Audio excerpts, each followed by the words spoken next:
Pakistan People's party के chairman Bilawal Bhutto ने पाक फौज को एक बहुत बड़ा मौका फ्राहम कर दिया है अपनी पोजीशन क्लियर करने का। तहरीक अदम-ए-एतमाद की जो आइनी सूरत हाल बनी है उसके ऊपर chairman Pakistan People's Party Bilawal Bhutto साहब ने बहुत ही अहम बयान जो है वो दिया है। ये बयान क्या है और इसके बाद अब पाक फौज को क्या करना चाहिए, क्योंकि ये बहुत ही अहम सवाल है। पाकिस्तान की आधी से ज़्यादा जो अवाम है इनडायरेक्टली उसको वज़ीर-ए-आज़म इमरान खान ने गद्दार करार दिया है। ये सारी सूरत हाल क्या है इसके ऊपर बात करते हैं। और दूसरा शहबाज शरीफ के लिए एक बहुत ही अच्छी खबर है, जबकि इमरान खान और फवाद चौधरी जैसे मसखरों के लिए एक इंतहाई अफसोसनाक खबर है कि उनकी गैर संजीदगी और मसखरेपन को आज अदालत ने मुस्तरद कर दिया है। और जो शहबाज शरीफ और हमजा शहबाज शरीफ हैं उनकी जो केस है उसके हवाले में एक अहम हुक्म जो है वो जारी किया है। जबकि दूसरी बात, वज़ीर-ए-आज़म इमरान खान की गिरफ्तारी का मुतालबा जो है वो बहुत ज़्यादा जोर पकड़ता जा रहा है, क्योंकि ये मुतालबा किया जा रहा है कि अगर फौरी तौर के ऊपर वज़ीर-ए-आज़म इमरान खान को गिरफ्तार ना किया गया तो ये शख्स अपने साथ साथ पूरे पाकिस्तान को भी मज़ीद किसी न किसी ऐसी बहरान में या किसी ऐसी सूरत हाल से दो चार कर देगा जिसकी वजह से रियासत को इसका बोझ उठाना जो है वो मुश्किल हो जाएगा। इस सारी सूरत हाल के ऊपर बात करते हैं। सबसे पहले आज स्पेशल जज सेंट्रल जो FIA की कोर्ट होती है उसमें अपोजिशन लीडर कौमी असम्बली शहबाज शरीफ और जो अपोजिशन लीडर पंजाब असम्बली हैं हमजा शहबाज शरीफ, उनकी मनी लॉन्ड्रिंग के मुकदमे में जो जमानतें हैं उनकी मनसूखी की दरख्वास्त के ऊपर जो है समाअत हुई। ये मनसूखी की दरख्वास्तें जो हैं ये तहरीक अदम-ए-एतमाद पर वोटिंग से चंद दिन कबल फवाद चौधरी ने इमरान खान की हदायत के ऊपर प्रोसिक्यूटर को, FIA के प्रोसिक्यूटर को डिक्टेट करके दबाव के तहत जो है वो दायर करवाई थी, जिसमें अदालत ने जमानत मनसूखी की दरख्वास्त के ऊपर नोटिस जारी कर दिए। FIA ने उस दरख्वास्त में ये मौक़िफ़ इख्तियार किया था कि शहबाज शरीफ जो है वो जमानत का नाजायज़ इस्तेमाल कर रहे हैं। वो पैराया जो है वो कहते हैं ना, जैसे जब बावले हुए होते हैं ना तो फिर आप कोई भी हरकत जो है वो कर सकते हैं। माजी में तो हमने ये देखा कि ये इमरान खान के बाप की अदालतें थी कि वो इमरान खान के हक के अंदर फैसले दे रही थी, और अब भी इमरान खान को ये महसूस होता है या ये खुशफहमी थी कि अब भी अदालतें जो हैं वो उसके बाप की ही हैं, तहरीक इंसाफ वालों के बाप की अदालतें हैं, और अब भी उनके बाप की अदालतों के हुक्म के मुताबिक ही फैसले आएंगे। जैसे माजी के अंदर इन गैर संजीदा मसखरों को और शोबदाबाजों को जो है वो हुकूमत में लाने के लिए अदालतें इस्तेमाल हुई, इनका ख्याल था कि ये आज भी ऐसे ही अदालतें इस्तेमाल होंगी। आज FIA के वकील ने अदालत में बहुत ज़्यादा एतराज़ात उठाए कि शहबाज शरीफ जो है वो अदालत में पेश नहीं हुए, लिहाजा उनकी ज़मानत जो है वो मनसूख कर दी जाए। हमजा शहबाज पेश हुए, उन्होंने अपनी हाज़िरी मुकम्मल करवाई, जबकि जो शहबाज शरीफ के वकला थे उनकी तरफ से अदालत को बताया गया कि वो शहबाज शरीफ जो है वो आज सुप्रीम कोर्ट में पेश होने के लिए जा रहे हैं, क्योंकि कल से इस मुल्क के अंदर जो इन मसखरों ने गैर संजीदा लोगों पर मुश्तमल एक गिरोह ने जो आइनी बहरान पैदा किया है उसकी पैरवी के सिलसिले में, उसमें दरख्वास्त दायर करने के सिलसिले में अदालत सुप्रीम कोर्ट जा रहे हैं। लिहाजा उनकी आज की हाज़िरी माफ़ी की इस जो दरख्वास्त है वो मंजूर की जाए, जिसके बाद अदालत ने दोनों फ्रीकैन को सुना। वहाँ पर अदालत में बहुत ज़्यादा बहसो मुबासा हुआ शहबाज शरीफ के वकला के अंदर भी और जो FIA के वकला हैं उनके दरमियान भी, और सब ने, और हैरानगी की वाली बात यह है कि FIA के वकला बड़े सीनियर वकला थे, बड़े सीजन वकला थे, लेकिन इसके बावजूद वो एक गैर कानूनी तौर के ऊपर बात के ऊपर बहस करी जा रहे हैं कि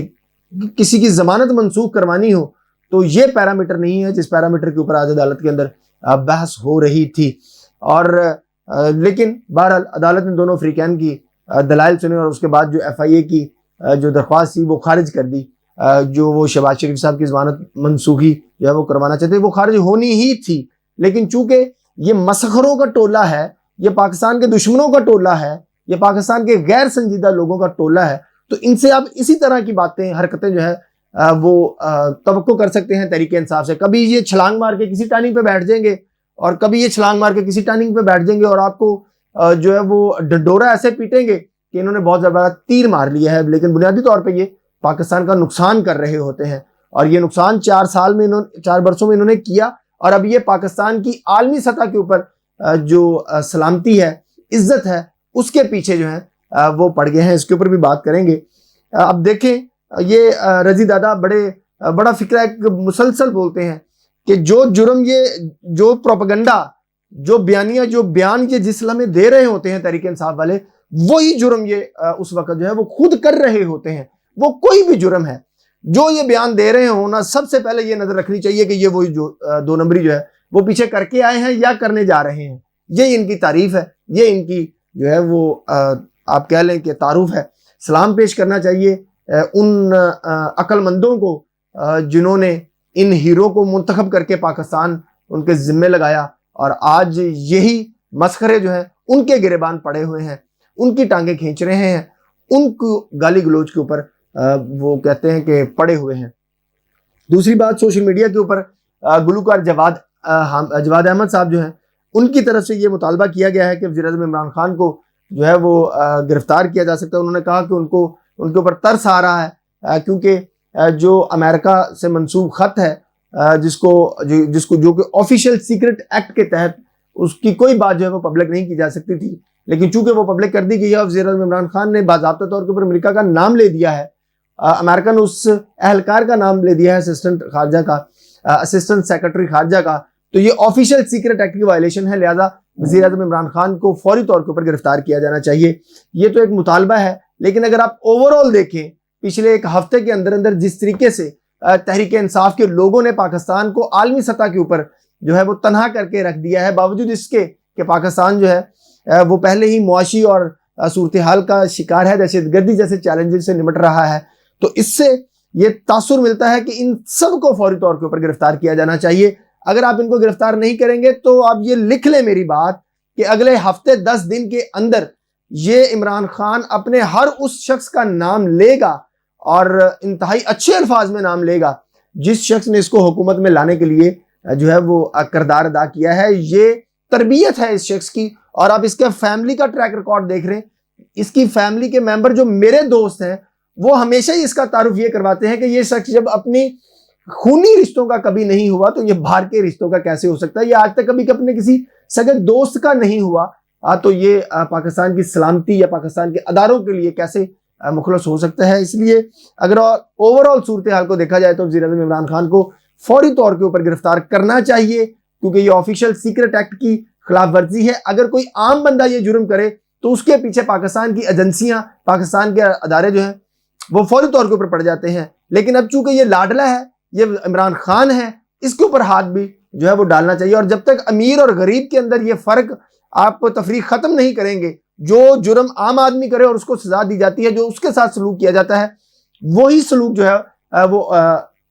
इमरान खान के साथ जो है वो होना चाहिए। और अगर ये नहीं होगा तो पाकिस्तान तरक्की नहीं कर सकता, पाकिस्तान के अदारों के ऊपर आवाम का किसी किस्म का कोई यकीन जो है वो नहीं रह सकता। और दूसरी बात, पाकिस्तान पीपल्स पार्टी के चेयरमैन बिलावल भुट्टो जरदारी साहब ने एक बहुत ही अहम बयान जारी किया है, और उन्होंने अपने इस बयान में जो पाक फौज है उनसे ये मुतालबा किया है कि वो इस बात की वजाहत करें कि कौमी सलामती कमेटी के अजलास के अंदर जो ये इमरान खान बयान दे रहे हैं कि कौमी सलामती की कमेटी के अजलास के अंदर ये बात साबित हो गई कि बाहर से साजिश की गई है अमेरिका से, और उसको अंडोज किया गया है कौमी सलामती कमेटी के अजलास में। तो उसके बाद बिलावल भुट्टो जरदारी साहब ने पाक फौज से ये पूछा है कि आप इस बात की वजाहत करें कि क्या वाकई ही कौमी सलामती कमेटी के अजलास के अंदर ये बात हुई है या नहीं है। अब सवाल ये पैदा होता है कि बिलावल भुट्टो जरदारी जो एक अहम पार्टी के सरबराह हैं, उनको ये ज़रूरत क्यों महसूस हुई है। उसकी ज़रूरत इस वजह से महसूस हुई है कि इमरान खान मुसलसल तहरीक इंसाफ और उनका हर बंदा अपनी नलायकी, नाकामी, बैड गवर्नेंस, महंगाई से तवज्जो हटाने के लिए एक ऐसा पाकिस्तान मुखालिफ जहरीला प्रोपेगेंडा कर रहे हैं कि कौमी सलामती कमेटी के इजलास के अंदर इस बात की मोहर साबित हुई कि आलमी साजिश हुई। कौमी सलामती कमेटी के इजलास में तमाम आर्मी चीफ ऑफ स्टाफ जो है वो बैठे हुए थे, तमाम चीफ जो है वो बैठे हुए थे, आर्मी चीफ बैठे हुए थे, DGISI बैठे हुए थे, लिहाजा वहां पर ये बात साबित हो गई है। तो अब तो ये बात साबित हो गई है, तो लिहाजा ये सारे गद्दार हैं। 197 जो पार्लियामेंटेरियंस हैं उनको गद्दार करार देने का मतलब यह है कि आप आधे पाकिस्तान को गद्दार करार दे रहे हैं। और वज़ीर-ए-आज़म इमरान खान, साबिक वज़ीर-ए-आज़म इमरान खान जो है, ये सारी बात कौमी सलामती कमेटी के अजलास की बुनियाद के ऊपर कह रहे हैं। और इसलिए जितना जहरीला प्रोपेगेंडा तहरीक इंसाफ की तरफ से किया जा रहा है, उसके बाद ये लाजमी बनता था कि पाक फौज जो है वो अपनी पोजीशन जो है वो वाज़ह करे। बावजूद इसके कि इस बात के सबूत आहिस्ता आहिस्ता सामने आ चुके हैं कि वो जिस खत से जो केबल पाकिस्तान को भिजवाई गई वज़ीरिया सफारतकारी, उसकी तरमीम कर दी गई थी, उसको एडिट किया गया और चंद लोगों ने यह साजिश तैयार की अपना मुस्तकबल का बयानिया बनाने के लिए, और उसमें पाकिस्तान को जो है वो बदनाम कर दिया। ये सबूत आ चुके हैं, लेकिन इसके बावजूद chairman Pakistan People's Party Bilawal Bhutto ने जो पाक फौज से मुतालबा किया है, मैं ज़ाती राय में ये समझता हूँ और पाकिस्तान के अवाम भी ये चाहते होंगे कि पाक फौज अपनी पोजीशन जो है वो क्लियर करे, क्या वाकई ऐसी सूरत हाल हुई है या नहीं। क्योंकि इमरान खान मुसलसल ये बात आपसे मंसूब कर रहे हैं पाक फौज से कि कौमी सलामती की कमेटी के इजलास में जिसमें सारे चीफ मौजूद थे, उसमें ये साजिश जो है वो साबित हुई है। इसलिए मैं ये समझता हूँ कि पाक फौज के लिए ये बहुत बड़ा मौका है कि वो अपनी पोजीशन को वाज़ह करे, क्योंकि ये गार्बेज इकट्ठा करके जो पाकिस्तान की हुकूमत बनाई गई थी, ये गार्बेज पता नहीं किस किस के दामन गंदा करेगा और किस किस के जो है वो कपड़े ख़राब करेगा, किस किस को मुंह दिखाने के काबिल नहीं छोड़ेगा। लेकिन जो अदारे पाकिस्तान की सलामती के ज़िम्मेदार हैं, इंसाफ की फराहमी के ज़िम्मेदार हैं, उनको फौरी तौर के ऊपर इस गंदगी से अलहदा होने के लिए अपना वाज़ेह मौक़िफ़ जो है वो देना चाहिए, वरना ये बात बढ़ेगी तो इसके छींटे बहुत सौ के दामन को ख़राब करेंगे।